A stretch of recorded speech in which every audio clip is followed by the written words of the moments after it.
Assalomu alaykum, Sirojning bozorining kuzatuvchilariga Do'lonburri yaxshi holatda ismilaman degan obunachilarimizga 84-yilda ishlab chiqarilgan ETB kraskasi bor. Do'lonburimiz kelib qoldi. Yaqinroq kelin opa, qo'l-qo'l, navbat bakovoy, endi mana bitta o'zimiz mana o'ynalani xudo xolasa o'zi ko'tarib beryapti. Xudo xolasa holat ideal. Bitta aylantirib, video so'ndirib chiqing. Shuni holati salonlar bilan o'tgan.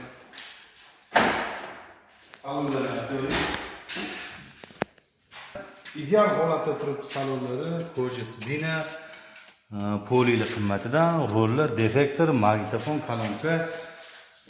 Bu hamma narsa xullas, hadovoy motor korobkada umuman ishi yo'q. Gaz temir bo'shamizni narxiga kelmoqsa, narxi bo'shamizni hozir qimmatroq, to'g'ri. Men aytgan narxga 3 ta jiguli ham berdi, lekin nima farqi bor. Bo'shamiz narxi $1700 ga ozgina o'tib beramiz. O'ylab yozing, bizga komment kerak emas, negativ kerak emas. Salomat bo'ling.